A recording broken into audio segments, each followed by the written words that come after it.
I'm start. So hi, today we have Maggy Burrowes from Brighton, and she is a voice teacher and a Feldenkrais practitioner, a fascinating lady with so much knowledge about the body and healing the body. And she is here to share her insights about the healing process as well as her own personal journey towards healing. So thank you for coming, Maggie. Thank you for inviting me. And let's just delve directly to the issue. What did you suffer of back then? So I was a kind of unwell child, lots of colds and anxious, but not really aware of it. Mhm. And then the first time it really coalesced into noticeable poor health was I started to develop allergies. I developed a hay fever, a summer sneezing allergy. But after a while, that was all year round, and I started to have chest problems, asthma, Oh, and I had itchy. I had skin that itched. I had skin that was itchy all the time, and the medication that helped the sneezing helped the skin, mm. and that meant I took a medication that's actually quite strong and not good for you, but you could buy over the counter. That was an anti hay fever medication. I took it every day for Oh, years.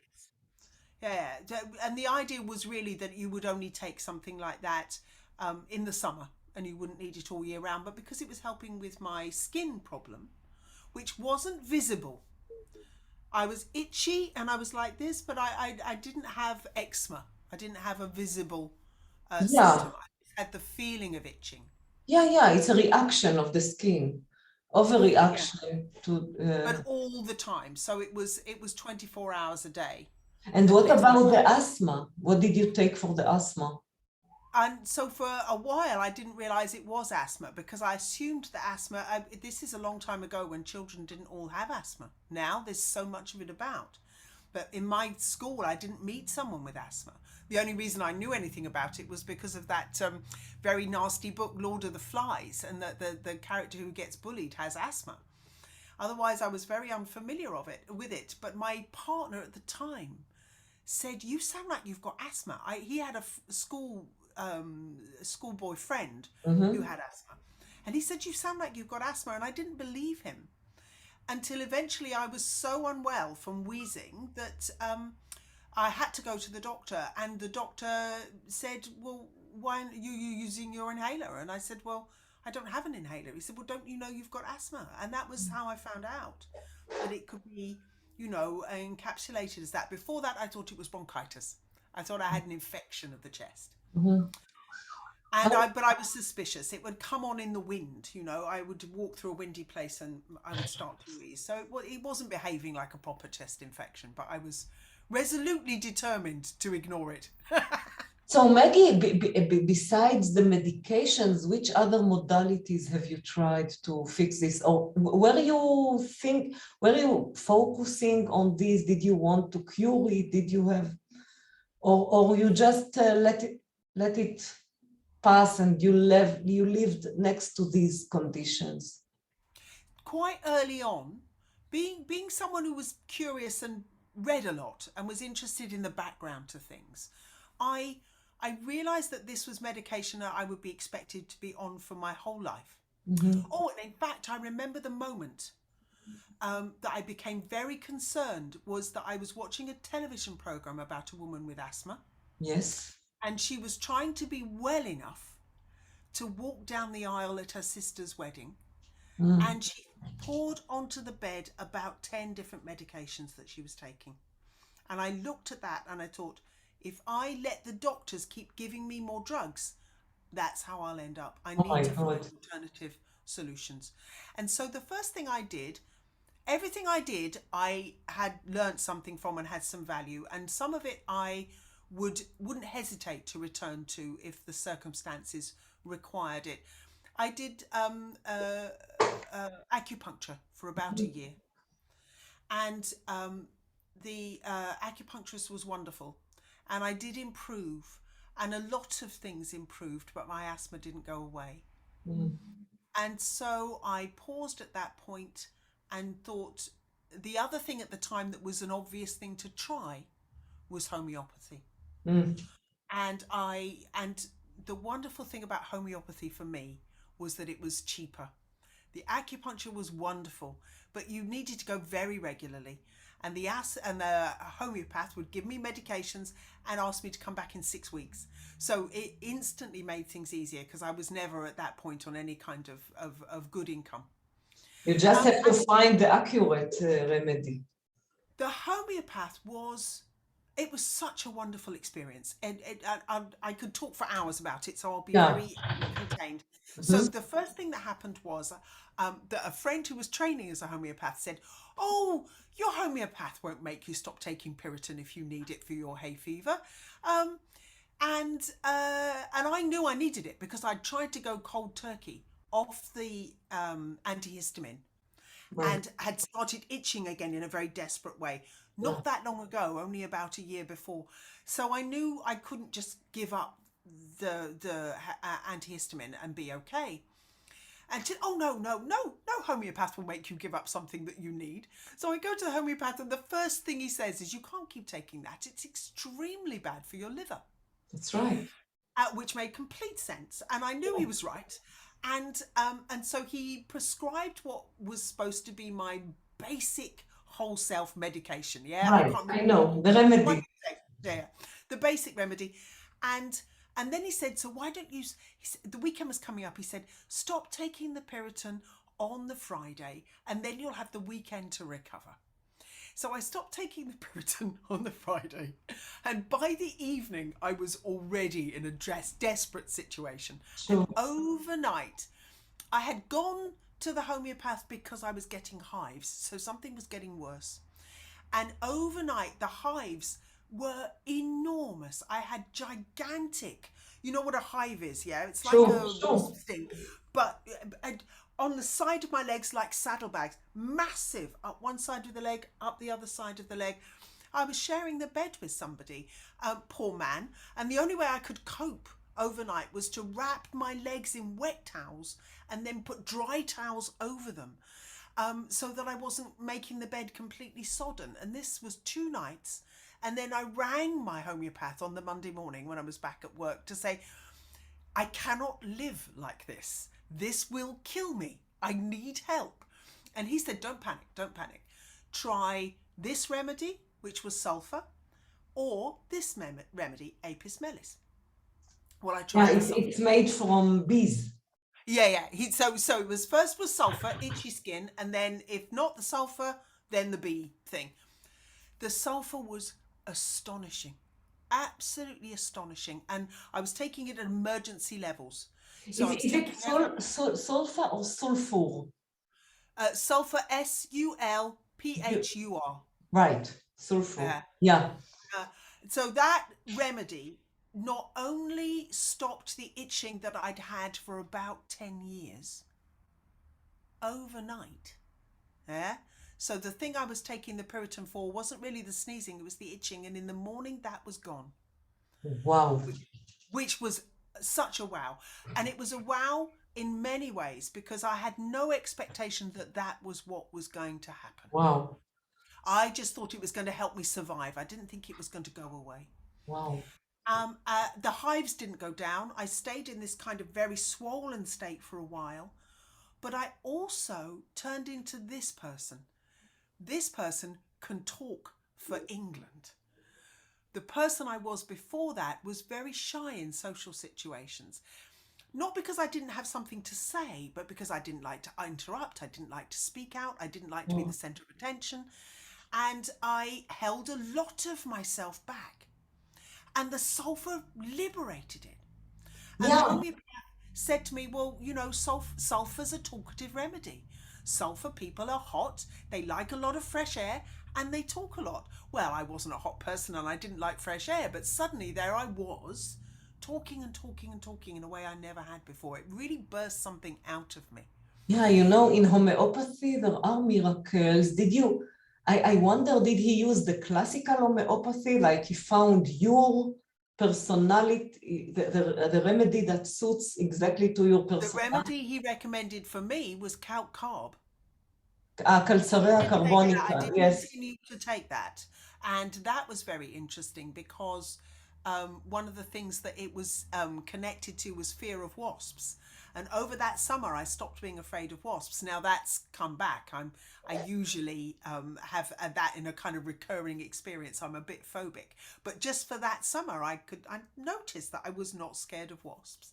But the joy of the sulfur was that I was more joyful, Yeah, and I it actually. works in many layers, also in Uh, the uh, psychological. what was glorious was realizing that I could be happy, and the contrast was extraordinary. So I even when it wore off, which it did eventually, I went back to a more normal state. I never forgot that I had been happy for a very long period of time. Alpha. So, which is interesting because that's what steroids do to people as well. Steroids lift your mood, and sulfur lifted my mood. But And he gave you sulfur as not as your own personal remedy, but as no, homotoxicology. It's for yeah, the yeah, issues that you had at that yeah. time, the hives and the itching. And once he saw it worked, he would offer it to me if I was low. Yeah, Do you once remember which dose he gave you? no, no. The initial one, the one that stopped the itching, was the emergency dose you could buy in a pharmacy. So it was I think it's six or Mhm. 60. The very sort of the very simple sort of It's version. That's where it amazing. It's started. amazing that it worked on you because you were previously taking the medications, and usually homeopathy interferes. It doesn't work many times when you drink coffee, when you take medications, I when have you, homeopaths who question some of that. It's quite interesting. I think there's a wide range of views about this sort of thing. I had one of my homeopaths, and I have had many homeopaths. They've always helped me. But one of my homeopaths, I said, "You haven't told me not to drink coffee." She said, "Oh, I only tell people not to drink coffee if I think that they're really addicted and they need to get less addicted to it." It's yeah. quite interesting. Quite So interesting. homeopathy was a turning point for you. That was one really powerful turning point, particularly for emotions, but my asthma didn't get better. Uh-huh. Everything else was getting better, but my asthma didn't. And so I was still looking. And my next big discovery was diet. And to cut a long story short, I was briefly for a couple of years I was near vegan, and it damaged my digestion very very badly. So when I started eating meat again, I had this enormous improvement in my well-being. And when I started eating meat again, I also stopped having carbohydrate to the Yeah. same degree that I'd been having it before. And that difference shifting so that I was having more protein and fat and less sugar has for my life been one of the most powerful changes that I've Yeah, experienced. it's the not the more ketogenic diet with low More carb. like the ketogenic. This is way back in the 80s because I'm 61 in about a month. Back in the 80s, when I was in my 20s, I read the Atkins diet, which Ah, everyone did at the time. yeah, yeah. And it just really made a huge difference to me. It wasn't perfect for me because he's very pro dairy food. And the dairy food is what was setting my allergies off, setting off Sure. mucus problems. So I couldn't do it exactly the way he described it. And in fact, I actually did what's called an anti-candida diet, or what was called an I anti-candida know, diet yeah. at the time. So So I was also having no vinegar, no soy, no alcohol of any kind, no mushrooms even in that early version of the anti-candida diet. soy is not good for candida? Only because it's fermented. The Ah, particular version I had, and this is a long time ago, I don't know that anyone would advise it now, but at the time it was don't have anything that's fermented. mm-hmm. It's quite interesting. So it was a very bland diet. And it cured a lot of things, and I lost a lot of weight, but I didn't. I just wanted to eat sausage and chips afterwards. All I wanted was delicious things. It didn't win me over as a diet, but it did cure a lot of my problems. Wow. And then I carried on looking for answers, particularly to the asthma. Mm-hmm. by then I noticed that I had physical problems. Now, I think I'd always had physical problems, but you don't know that what you have is a problem until you see that other people don't have it. You Right. know, you live in your own system and you tolerate your own symptoms in a very natural way. And I wasn't someone who thought of myself as sickly, but I had to give up dancing because I kept injuring myself. And I was only dancing as an amateur for exercise, but I loved it. And yet I was tearing this muscle, straining that muscle, doing myself a lot of damage. And that's when the Was it sciatica. like fibromyalgia or No, sensitivity? it was sciatica. I started with Ah, sciatica, and also I believe now trapped nerves, regularly trapping nerves in different parts of my spine that would then aggravate, particularly shoulders. I had chronic shoulder pain, chronic neck pain, and I had this sciatic thing that was for going on. how long did you suffer of these musculoskeletal issues? Um, I think that they are down to my hypermobile structure, particularly that I have a hypermobile spine. Mhm. And so they haven't gone away, but I manage them much better now. I know how to take care of myself. But it isn't something that you stop experiencing. Yeah, it isn't something you can reverse. It's more that that's the kind of person you are. So how it Um, is different now? Like if you now start to feel the neck or the shoulder starting to whisper with the whispers of pain and discomfort, how would it be now? Mainly, I move. And that's come from my understanding of Feldenkrais. And a long, slow learning. Yeah, not all in one go. All this is, I know exactly what to do now. But once I just started to discover movements that helped my spine, I then discovered that when something, there's a term that hypermobile people use, and I borrow it because, in fact, though I know that this is true of myself, I am now someone who doesn't go near doctors. So I haven't had a formal diagnosis. I've simply read enough to be Yeah, confident of in. course, we know ourselves Yeah, if we yeah, are yeah. This is it. Because some people have, when you're hypermobile, you can have very extended. noticeable angles in your, and my noticeable angle is in my spine. It isn't, and my hips, my spine and my hips. But I realized belatedly when I used to dance, I would go dancing and I'd wave my head about. And of course, your head Yeah. is heavy. And my head, I think, would yank my neck out of joint. Like, do And I you think think it that's was why the I had joints so or the many. ligaments and tendons, the soft tissue? Oh, well, We're yes, stretched, but everything that makes up the joint is not behaving like a normal joint. So right? yes, the tissue is the tissue, all different kinds of tissue within the It's kind skeleton. of dislocated because it's not in the right place. They have a word sublux, yeah? So Exactly. This is something's the not word. fully dislocated, but mildly dislocated. Sublux. And Yes. I still get those things happening, and I can usually reverse out of them by moving. So my knee will suddenly hurt, and I will organize myself so that I'm moving in a very well organized way. Something I understand from my Feldenkrais work, not naturally. When I was younger, I was very disorganized.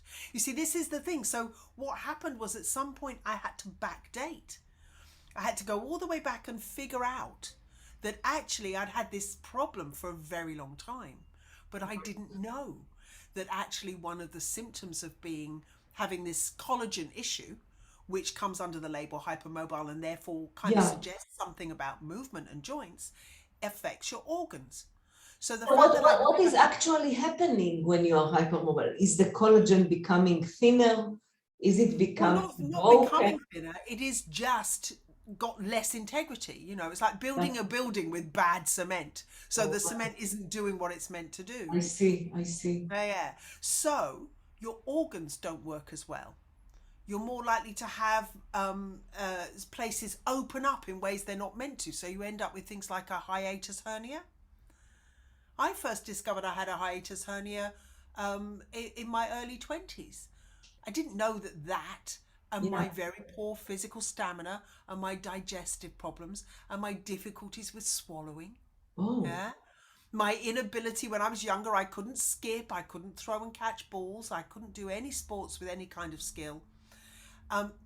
You know, lots of the things that come under the banner dyspraxia are the effects of being hypermobile. So can you say a few words about how the Feldenkrais method helped you befriend these issues and Oh, I like that word. Yeah, yeah. It's make them? very much that. It's very much befriending. Absolutely. So I early on, it was simply that we often do things to one side and then to the other side, and we compare and contrast. Yeah. So I began to discover, oh, so this side of me does this and this side of me does something else. That was one of the early things. But over time, I ended up with a vocabulary of movement, the patterns within movement that had not naturally emerged from my childhood because I was dealing with this weird ultra loose structure. Once I understood those, I could, so for instance, with the sciatica, once I had realized what was going on, I could reverse it if I felt it coming on just by walking with more of a wiggle. So I would walk, and I would walk with an exaggerated sway, a little like I was dancing, Right. much more girly than my normal walk. Like moving That wouldn't be enough. with more accentuated side bending? Exactly. So every time I was walking, I was opening up the lower side of the lumbar on one side and Yes, then on the other. nice. So I was getting this nice rhythm going. And of course, this is what hypermobile people are like. We love movement. We We love. know we need movement. We're not good at being still. If you put us in a fabulous show, fabulous thing on the screen, we're the people who have to keep dancing while we're watching. Yeah, we can't be still. So how Stillness come we pay the price if we are? stillness is tough, yeah? Even Mm. getting through the night. For me now, you see, this is the thing. This is why I say it's not cured, but I manage it well. Overnight, what happens to me is whichever shoulder I'm sleeping on, that arm goes numb. That's And so right. I wake up and I can't feel my fingers, and I roll over and I waggle that hand back to life, and then the other one goes numb. And this is what happens all through the night. But what doesn't happen anymore is that I wake up with that neck crick. You know what I mean? You wake Yeah, up the and stiff neck. you're kind of like this. I used to have to go to osteopaths every so often just to try and get me through those particular issues. I now have a lot of strategies that are kind of basic self-care, getting everything to move, really loosening, and the movement does it, loosening things up, softening everything, making more space, going with my nature, yeah, not trying to make myself solid. I've seen people who've been encouraged to become more muscular, and Yeah. I don't know that it solves the problems in the long run. The rationale behind it is that if you are hypermobile, if you have EDS, Ehlers Danlos syndrome, Mm. then it means that you are over you. It's like because you love to move, you love moving, you are overstretching the collagen around the joints, the ligaments and tendons, and the fascia is getting like a nylon bag stretched, and it's not elastic anymore. It is not resilient anymore. It is staying in one elongated piece which cannot contract again or get back to the original shape. So what they say is that strengthen the muscles around the joints. I know it's Yeah, a I very experienced mechanistic. that. That's when I started injuring myself, was when I started making my muscles stronger. I didn't Really? injure myself as a child. I only started injuring myself when I started dancing and I started to have muscle definition. That's when I started tearing and injuring different structures.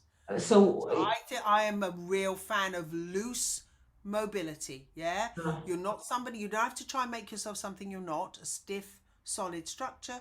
You find a way to move within your own nature. You're an undulating, mobile creature. right, Stay undulating and mobile. like do an amphibian movement. Absolutely. Yeah, So yeah, it's yeah. like homeopathy. If you are loose, use loose. Yeah, yeah. That's it. That's it. Like with like. And now I know it. I see I have a dance class I go to once a month. It's full of hypermobile people. Hypermobile people know they need to move. And you see how often dancers are hypermobile. You can see that connection very easily. but I am not a fan of the stretching. I don't think the stretch. I don't think becoming muscular helped me, and I don't think stretching helped me.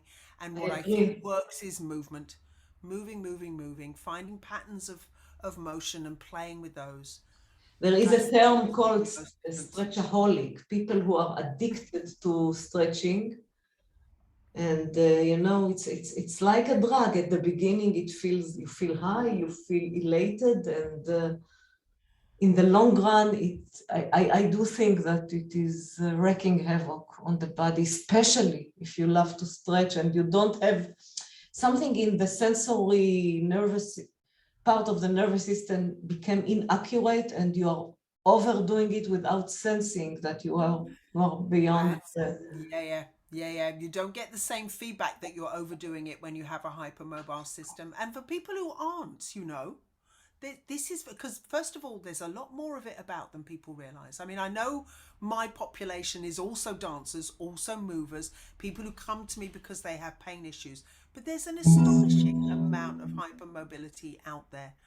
And I no longer frame it as an illness. I simply think it's a type, and that it may well have a developmental element. Not every kind of hypermobility has an obvious gene element. And if you read about it in the English website that I go to sometimes, um, uh, they're up to 13 different types. Yeah, they're busy trying to type it and make sense of why people are the way they are. And really, uh, all children are a bit bendy, and some of us don't stop being that bendy. Right. And quite early, we start to feel the peculiarities of being a little too loose and a little too free. Isn't it But amazing that people like yoga teachers or even dancers, that they consider themselves as very connected to the body, very somatic people, eventually they discover that they were awkwardly disconnected from their body when going beyond the.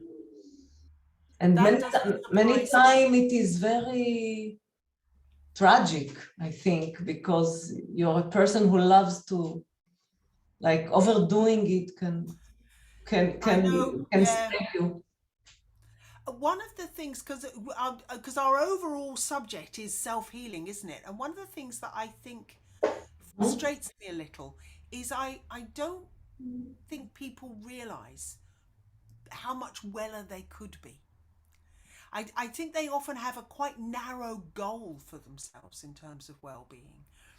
And This is important because I think it can be a good advice to I think people, we a good insight for people with a chronic issue. Can you I say more about the. I I'm aware that one spiritual idea, for instance, is we're given the problems that we can handle. I mean, so the thing that comes into our life is the thing we can handle. And certainly I have been inspired by those people who heal themselves. And once they've healed themselves, they say, it was the best thing that ever happened to me. Yeah. This problem that I had, I love my work. I adore being a Feldenkrais practitioner. It has made my life satisfying and joyful, and it gets more satisfying and more joyful every day. But would I have realised how wonderful Feldenkrais was if I hadn't had sciatica come on the night before my very first workshop? Would I have realised how wonderful it was? I was already doing Tai Chi. I loved my Tai Chi. I just was curious because this teacher, first of all, I was curious about anything I hadn't heard of. Secondly, the teacher who was teaching it knew about Alexander technique. I thought that was interesting. Was a dancer, was a Tai Chi person. And I thought, oh, she likes all these things I like. I might like this. Yeah. So, but actually, years later, I realised if I had not limped in the very early stages of sciatic attack and had it disappear within 6 hours, yeah, before the end of the day. So I got up at the end and it was gone. It always took 7 or 8 days to go. It never went. It took about a week every time. And suddenly there it was going in such a short period of time. That's how I knew. So it was a real And now I do this thing I love. Would I be doing this thing I love if I hadn't had that real obvious sign that it was the right thing for me? I don't know. So if you had to instill one insight as a piece of advice to a person who is now in despair because of his chronic condition or chronic pain, what would you tell him? What I I advice would would you give him? I would say, because I so understand the despair of pain. Yeah, I would say to start small. Find something that makes you feel better right now. Maybe it's something like a favorite film, a favorite book, a favorite comedian, something that will lift you up right now. Mhm. And then I also think that there's an obvious, because I've talked to you a bit about wanting to write a book. Well, one of the ideas that first of all, I think Dr. Joe Dispenza, very inspiring man, and talks a lot about how emotions can be habitual and can Yeah. hold you in place, not just the sort of physical things. But he also talked about, you can have very physical solutions to your problems. You can have emotional solutions to your problems. You can have psychological solutions. And one of the things I think that can happen when you're worn out a little with your own unwellness is maybe you need to tackle a different corner of the triangle. Yeah. So So let's say someone is now in depression and he is exhausted, as you say. How would yeah, you pragmatically, what would you tell him to do? I would say diet is a good place to go. Diet can make a lot of difference to depression. But people are confused, like you were talking about the ketogenic low carb diet. On the other hand, people are healed by whole food plant-based diet, or I'm not saying vegan, although there are people who preach I, for I vegan. I have reached a stage, and I won't be bombastic about it, but I have reached the stage where I am aware that I think some people are healed by going on to more natural diets. Right. So they're eating processed food, they're eating Yeah, very poor diet, and they go that's right. to a more natural diet. And then it's only after a while that they discover that that more natural diet is not suiting them. So That's I couldn't tell my near vegan diet was doing my digestion harm at the beginning. After a while, I thought, why have I got wind? I've never had wind before. Didn't understand why I suddenly had this issue. Didn't put it down to anything more like, oh, well, that's what people say about beans. But it was the beginning of my digestion deteriorating enormously. So I try not to be too dogmatic about it, I particularly as know. I think a lot of people feel very strongly about what they eat. But the human brain needs saturated fat and cholesterol. And if That's someone's right. depressed, one of the things that will make a difference is going in that direction in their diet. And if they have been drawn into a belief system that tells them that eating animals is bad, it's actively doing them harm. But if that's how they feel, then we need to go somewhere else. Yeah. And the problem with depression is, the other thing that will really help is getting out in the sunshine and going for a walk and using your physical self to improve. And And you were talking if you also feel about, miserable, you don't want to leave the house necessarily. that's So right. what's the third corner? The third corner is psychological. The psychological corner says, okay, you could be doing affirmations. Yeah? Maybe they don't feel up to doing affirmations, but that's where I think, a nice something makes you laugh, and just give yourself time to bring the laughter back in, which will improve your breathing, which will get you into a better state. So that's what I think is really useful, is having more than one angle to work with. I see. And one of the fabulous images that Dr. Joe Dispenza offers was, he says, look, if you improve your physical behavior and your diet, your emotions will improve. If you work on yourself emotionally and you do more exercise, you will feel better even if you're not eating better food. Yeah, it will, all of these things influence each other in this very wonderful way. Well, what would you say about the power of belief and the role This of is believing? Because, many people are more brainy types. They are more suspicious, more skeptic, more Well, that was who rational. I was. And That they was who I would, was. I know, this is why I ask you. I could Yeah. feel it because you are very curious and you are checking everything. You are not naive to take any idea that comes.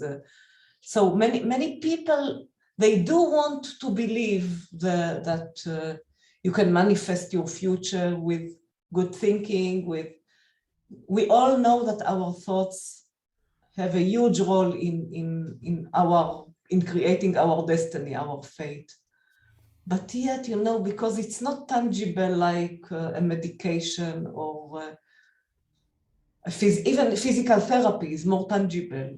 If you look at the body from a biomechanical view, when you see the body as a machine, then it's, what would you tell the skeptics, the more analytical mind, the people who, let me rephrase it as people who think too much, that their thinking is in their way, is maybe it helped them as a coping strategy in their youth, but now it stands in their way to healing.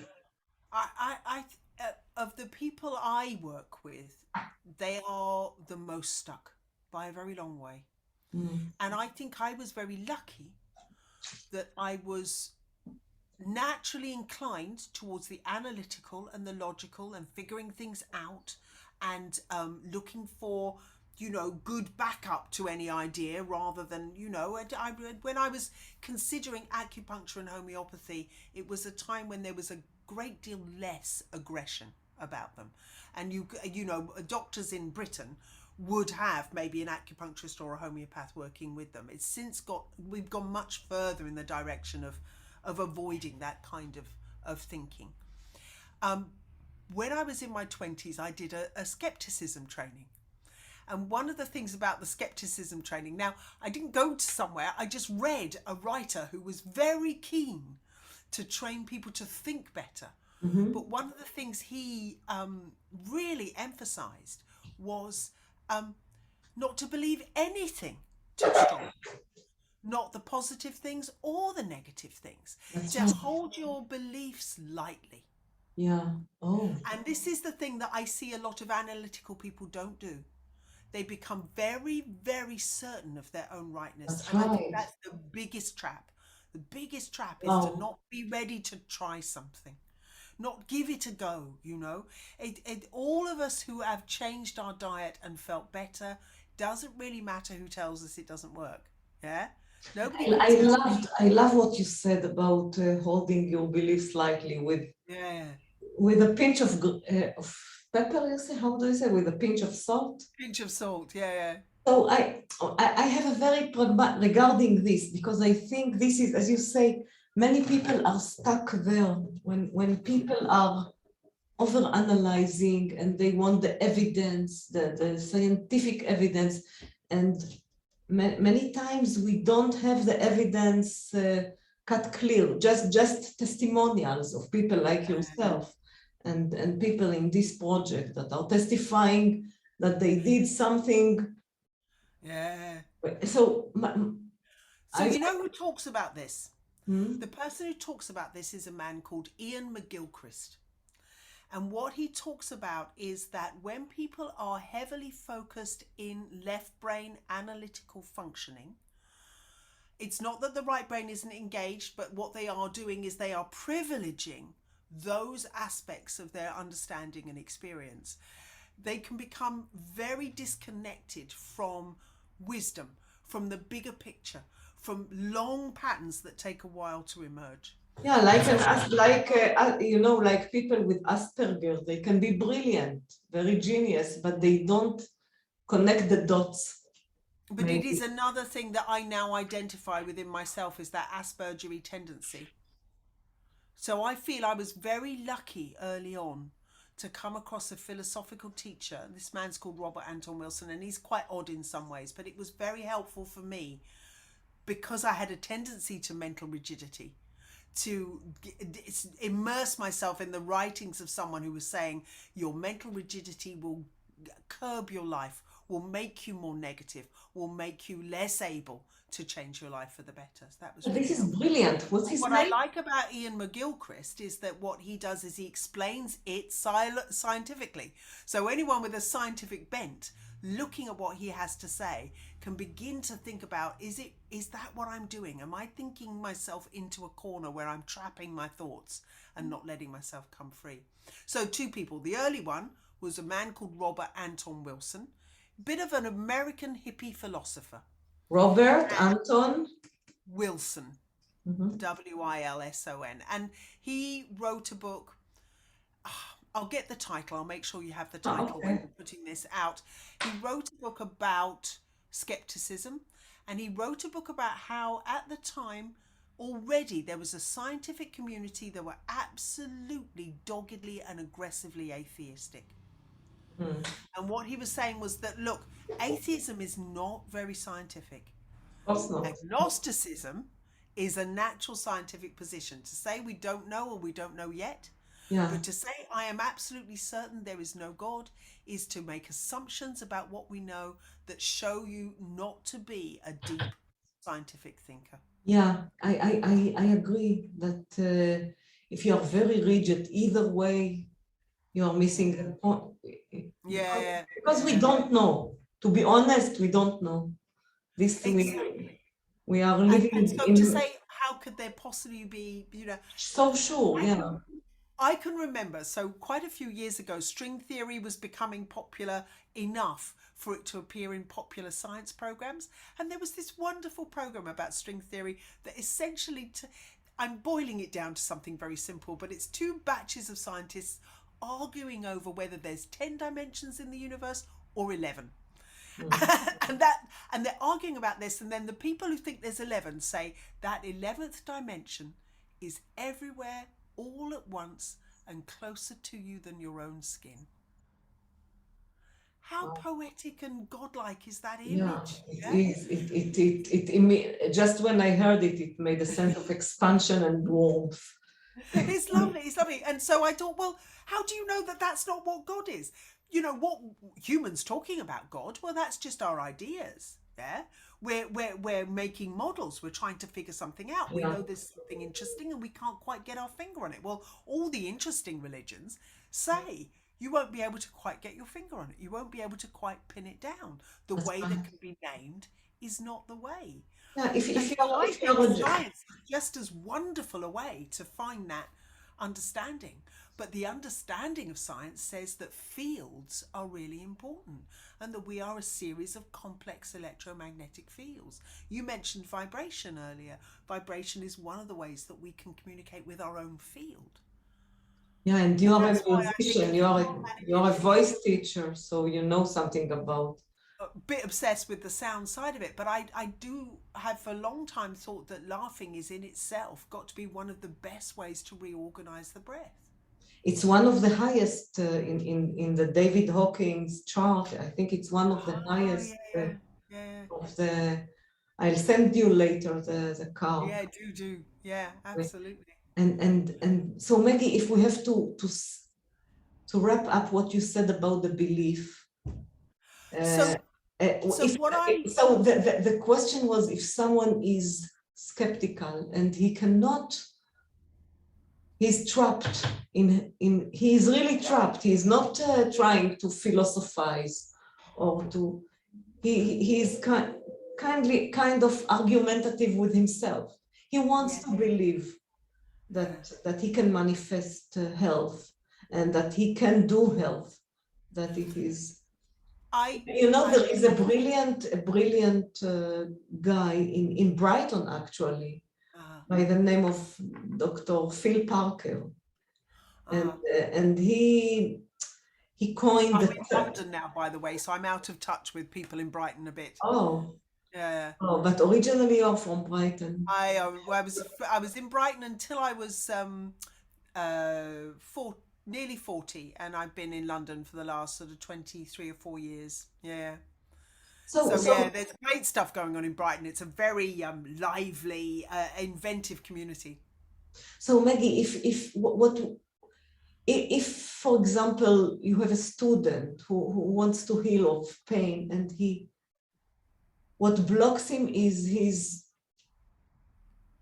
skepticism, if he can heal. Like he has an issue with trust himself, trust his body, trust the process of life, and he is very fixed and rigid on the tangible modalities. How would you help him believe that his emotion, that is, because it is hard work, as Dr. Jody Spencer says, it's not easy, even if you know the ideas that emotions can magnetize the good stuff to you or the bad stuff.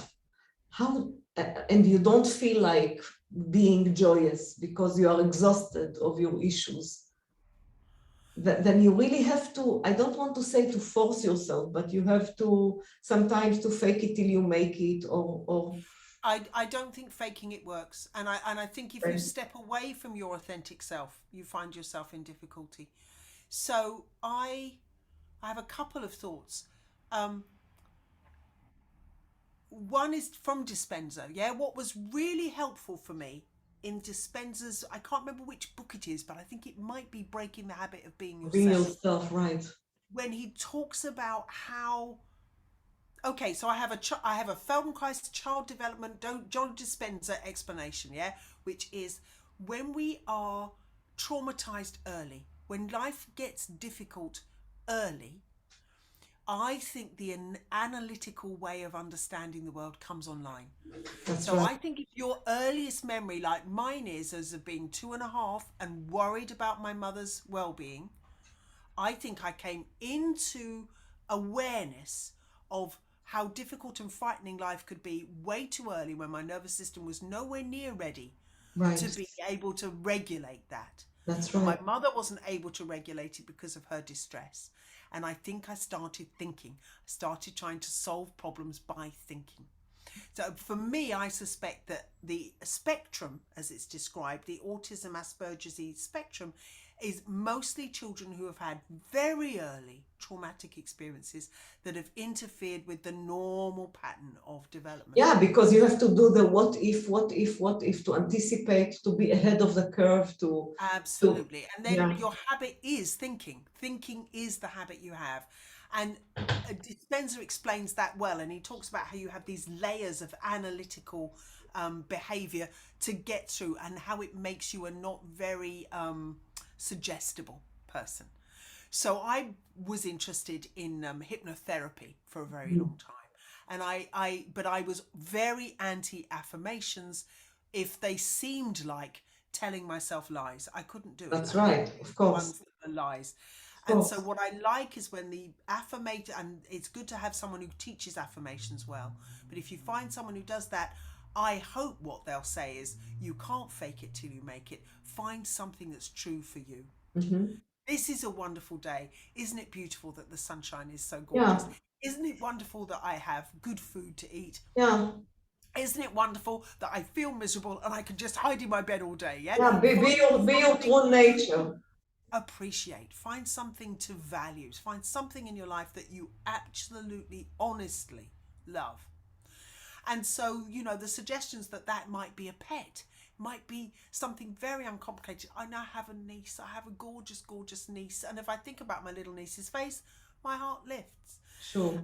Louise Hay talks about forgiveness and gratitude. And I think forgiveness has enormous power. I think How? if you hang on to your resentments, excuse me, I need a sip. Sure. Hang on a minute. Yeah, yeah. Just clearing. There you Yeah, go. I would appreciate if you say something about the role of forgiveness in the healing process. I think it's very fundamental. And I actually did a little bit of a system that was very focused on forgiveness, called The Journey, by a Oh, woman by called Anne Brandon Bass, yes. Very good stuff. Very good stuff. And that seemed like quite a good training in forgiveness. But it was so interesting. It had two elements. You were training yourself to get to this very quiet state, very low, contained, quiescent, peaceful state, and to find a forgiveness within you for some element of your past. I could do the forgiveness quite easily. I couldn't find the quiet place. I was learning that this is not going to go away. Can we Yeah. pause for a moment? Can we pause? Sure. Can you Yeah. pause the recording? Yeah. Yeah? No. Right, I'm back, having tackled that little frog.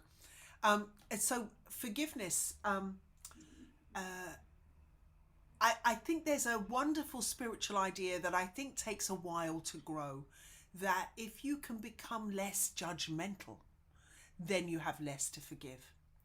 But what I was learning from Brandon Bays was that sometimes the forgiveness, sometimes it's yourself you have to forgive. Sometimes it's the pain you have to forgive. Sometimes you have to trust your physical self to be telling you something you need to know, even if that means that you're in pain or you're suffering or you're struggling. One of the earliest and most useful ideas I heard about depression is what happens when you are not ready for the next step. And it puts you on pause. It takes you to a place where, Wow. and it gives you time to just settle and go, okay, it's such a natural thing that happens through grief, when we lose someone we love. Depression is such a natural response to not being ready for the next part of your life when they're not there. And to not feel, to forgive yourself for that grief, to forgive yourself for that resistance and reluctance, but to also know that the natural thing in life is for it to keep moving, for it not to be stagnant and stuck for too long.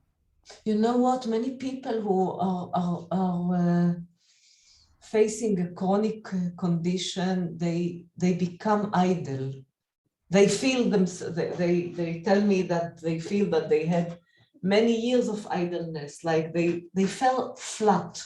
It's actually the fight or freeze. The freeze part of the sympathetic branch of the nervous system is the anhedonia, the sense of flatness, of being flat. I don't feel anything.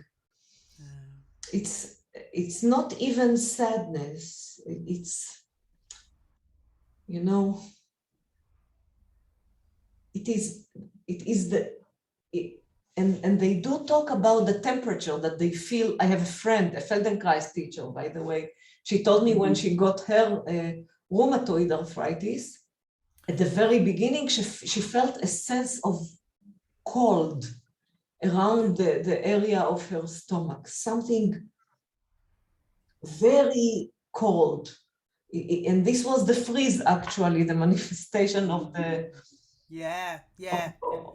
of the freeze. And now that you are saying that depression is like, what would you tell a person that doesn't forgive himself for being idle?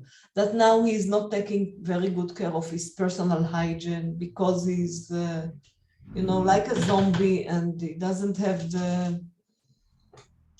the inclination to go out and or do productive things or work. And I think the sad thing for me is that nearly always when someone is in that state, they can't hear you. I don't usually experience somebody taking inspiration from my positivity. Of course not. What I usually experience is that someone's negativity is aimed at squashing my positivity. So I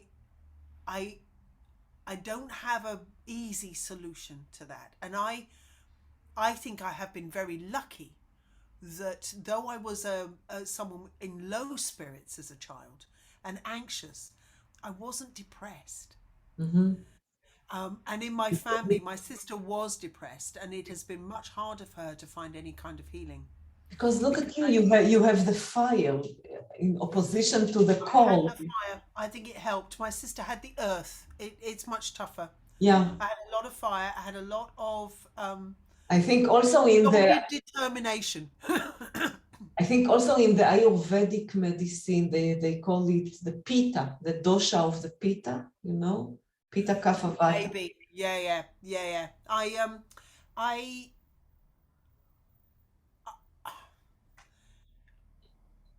I think I so. think there's a lot of good stuff out there that is anecdotal. And what I do when I'm flagging in one area, because I'm trying to manage my mental health, my physical health, and my nutritional health, they all are really important to keeping me going. And then, sometimes I've just had a long fall off the wagon for carbs, and I've been having a lot of sugar, and I've been having wine, which I love. And um, and I don't yet feel ready to stop. Yeah, I'm trying to get myself ready, but I'm not ready.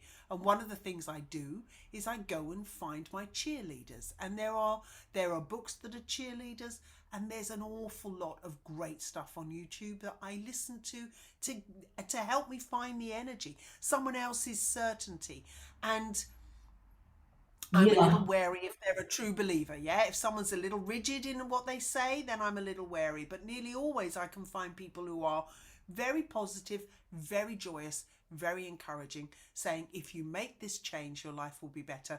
And I listen and I listen and I listen and I get to the place where I'm ready. I feel ready.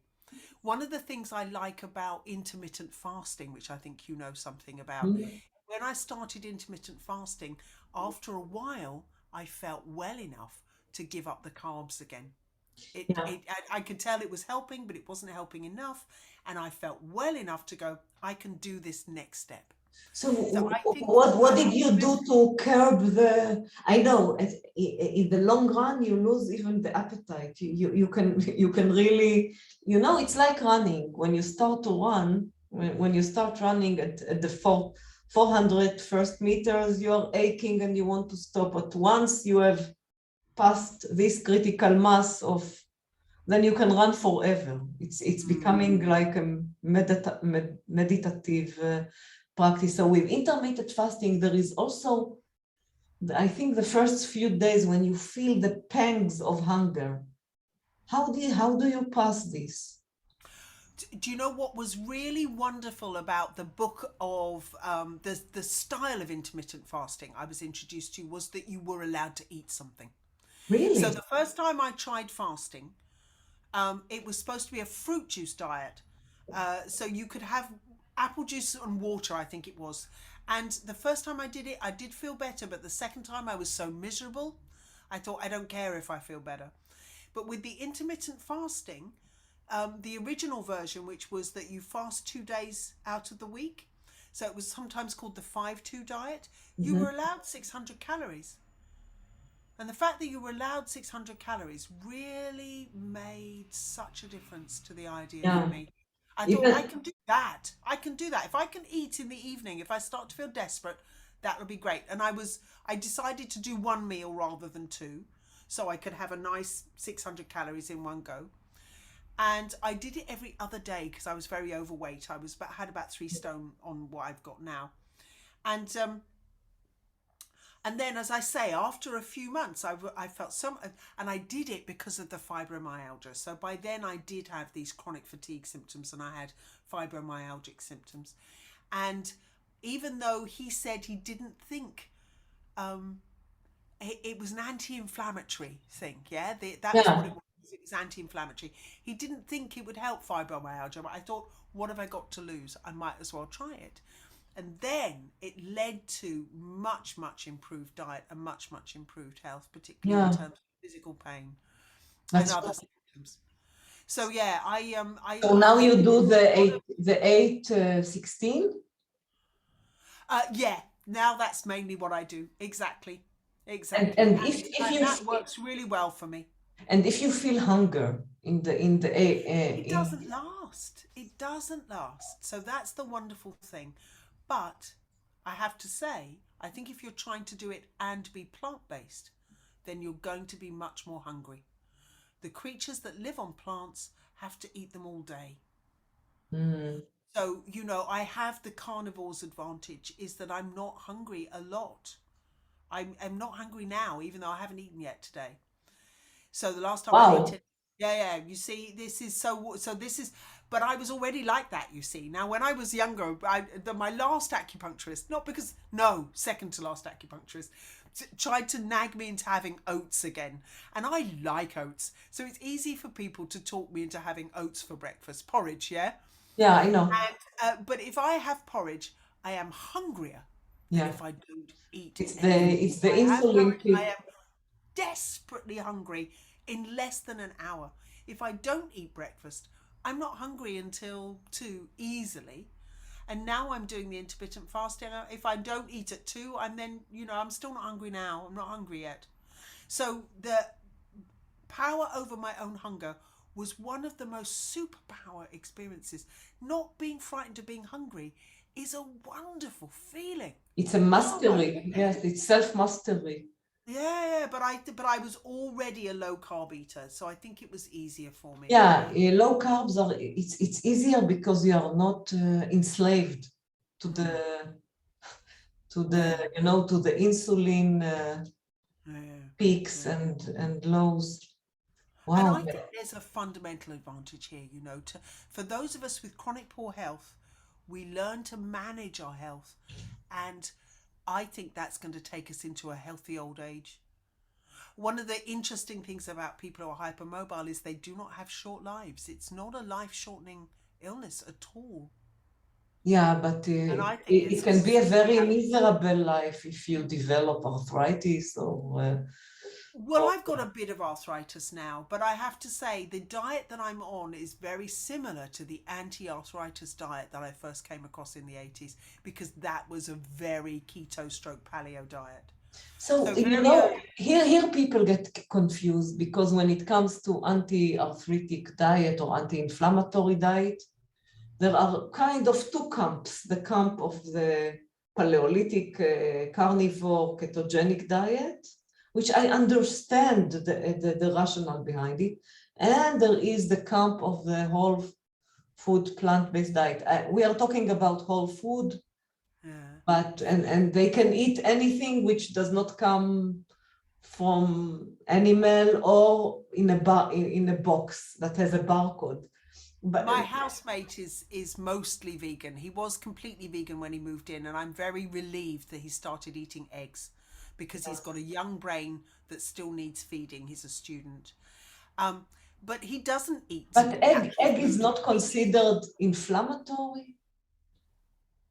It's certainly not for me. No, No, no. because it creates a low pH in the blood. It's acidic. This So, is an area that I have never found very useful, so I can't comment on it. All what I can comment on is that I have a very high protein, high fat diet, and I'm the least inflamed I've ever been in my life. do you eat So fruit? Do you eat some carbs from now and then? I Like, have white rice.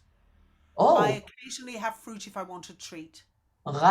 white rice, it's the most high This glycemic is index. quite a complicated subject to get into towards the end of a long interview. Mm, So there are people who discuss these things in great detail. There's a lot of complex information out there. right. I think the thing to do is to try things, Okay. try the diet and see how it works. And Yeah. I think the problem with the plant-based diet is it often comes with an ideology, with a dogmatic belief system, so that when people get ill, they don't respect it. Yeah. I So can. my housemate recognized that he needed something else and he started eating eggs. I could not be more delighted because it means he's not a victim of a belief Yeah. system he That's can't escape. right. He's not Yeah. rigid about it. When I was being vegan, I hadn't decided to be vegan. I decided to be vegetarian. And then I discovered that dairy food was worsening my asthma and my hay fever. Right. And so I was now, a vegetarian who didn't eat dairy food. So I only had eggs left. So very similar to the diet of my And housemate. eggs helped him, the guy. I don't know enough about his health to know. As I say, I'm just relieved that he's not going to try and be vegan for the rest of his life, because I don't believe it's possible for him to be healthy that way. And So for you, the fact that he's prepared to break the rules shows that he's not captured by the ideology. how You see many what I mean? eggs do you eat? Me, I buy 12 eggs a week. I Oh, don't always like eat them. something like two a day. I eat them in larger batches sometimes. I don't necessarily have eggs every day, but I do have plenty of eggs. Yeah, good for. In my opinion, eggs are the perfect food. Yeah, This pH thing, I've never found that helpful. But okay. eggs are packaged for creatures to grow Yeah, and develop I mean, healthy beings it with. gives life. I think anyone with a collagen issue, anyone who's hypermobile with a collagen issue, should not be eating food so utterly devoid of collagen as plant food. I think they Yeah. definitely And need it. and the protein from plants like peas and lentils, of course, they are high carb, but tofu or Yeah, all of those things I had weird reactions to that I was really. So you see, I think I was very lucky. I wasn't part of a community with a belief system. I simply decided to be a vegetarian because I read a book that suggested that it would be good for me. So when it wasn't good for me, I could stop.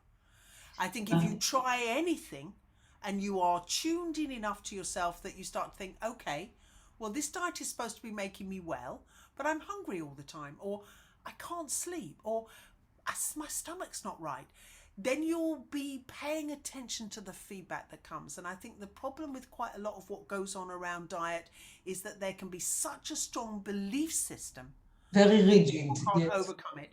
And in my experience, it is not the meat eaters who have that rigid belief system. In my experience, it's the plant-based people who do. Yeah, because it comes with many times with the ideology. But again, look, as you say, everyone is a bio individual, and you have to try it and see what suits you. I know personally people who healed Yes, of many years. I have a friend with Crohn's disease who healed he was healed with the whole food plant-based diet, and he swears by it now. Like, yes, and and he's and not a and that, rigid person. yeah, and let's hope it stays that way, because I think the two real dangers of a long-term plant-based diet are mental deterioration in old age and cancer. So those are the things I Yeah, think one has to be aware of. Fed by sugar. So if your diet yeah, has sugar, yeah. which a plant-based diet is very hard for it to not have too much sugar. So last question about it. Do you eat fruit? Not very often, no. I'm not a big fan of fruit. Mm, What I like is vegetables. good. My treat is my rice. That's my treat. Oh, yeah, but Yeah. it's very sweet, by the way. It has a high glycemic index. But I'm not having any fruit, and I'm not having other kinds of carbohydrates, and Uh, that's the and, carbohydrate I have. and you eat it with fat, so it is Yeah, good. yeah, yeah, yeah, yeah. It helps me not eat gluten. The thing I miss is Yeah. gluten. The thing I Oh, miss is bread. That helps me not eat bread. once you are not addicted to it anymore, you don't miss it anymore because you remember what it did to you back then, and Yeah, it hasn't worked that way for me, but I'm very glad when it works that way for other people. yeah, yeah, diet is a big issue, and we have to stay open and curious about it because it is a mystery, still mystery. I Although, think it's really important that people have the idea that they can be well. And I think the thing that I see in the people who think more why rigidly. do you say this? Why do you believe you have a conviction? It seems that you have a conviction that people can get well, although I think currently what seems to them is that they are doomed. Yeah, so I think we are a I don't think there's anything about human beings that's very stuck. Yeah. We replace our tissue over time. Even the really solid tissue, Yeah, like the bones, replaces over time. So the things that don't replace are the teeth. Nail doesn't replace, but it grows and we cut it off. Hair grows and disappears. Everything else has a lifespan. The eyes are only about 48 hours, and we've got brand new eyes. So wow, I I strongly suspect that there's a natural capacity to improve um, the the whole system. Yeah, so the whole system gets better. Yeah, this is That science. This is gives you not. a chance to heal. What about cartilage, which is lost? Well, you see, this is it. So there are people who have experienced a regrowing of cartilage. That's right. Yeah, that's right. The first time I heard about it, it was a homeopathic event. But I think there's a lot to be discovered with electromagnetic medicine. I think there's Red light therapy. I remember hearing that a young boy's broken bone had been healed with pulsed electromagnetic radiation, and so I think there's new things to be discovered. How it is called? Post-magnetic? Pulsed electromagnetic fields. It's PEMF. EMF, yeah. Oh, yeah. There's a lot of interesting things going on there. And also the red light therapy, the near infrared and exactly, and the sound healing comes into the same area. Yeah, exactly. It's another kind of field, another yeah. kind. You know, I have a friend who healed herself of eczema of 20 years with delta waves, with listening to binaural beats. Yeah, and you know the tuning forks. Now I remember that. Here is an interesting thing, because you're a musician. So when you take a tuning fork of C and another one of G, which creates, or E, which create an accord, an harmonious accord, like da. So and you do them together. So they thought that if you create harmonious vibration with let's say these three forks, which you know, the terza and another terza, it's the CE or ENG or CEG, then it will heal the body. But what was astonishing is that if they took a disharmonious chord, like let's say C and F, or C with B, which creates a disharmonious chord, actually it melted the inflammation in the body when they put it. And I thought about it a lot. How come that a chaotic, less ordered combination of vibration creates such a positive effect? And I think it has to do with the binaural beats that, you know, they put at one. Could easily be, couldn't it? Setting up some kind of interesting wave pattern through the system. To dissipate the inflammation. It's like homeopathy. You treat the chaos with chaos. But more than anything else, the thing is, if you believe, you can make such a difference. And this is for me, the deep paradox, that there's a huge value to holding your beliefs lightly. And there's also huge value to aiming your belief at your own well-being, at your healing. Amazing. Wow, Maggie, who could believe that you had a tendency to Asperger with such a brilliant articulation? If you go onto YouTube, go onto TED, and look at the first 8 women with Asperger's talking, you will see how like them I am. Yeah, I am too. I am also very prone to this spectrum. Although I love people and I love to communicate with people. Women with Asperger's are very different from men with Asperger's. Yeah. We are encouraged to stay interested in human beings in a way that men are allowed not to. Oh, Maggie, I think it was a brilliant ideas that you shared, and it's lovely to talk to you. Really lovely. It's so great to be asked such interesting questions. Thank you. Oh, thank you for enriching us and me. I learned a lot. Thank you so much, Maggie. Thank you very much. See you. May you have joyous and healthy life all your life. You too, my love, and I'll see you soon. Love you. Bye. Bye-bye.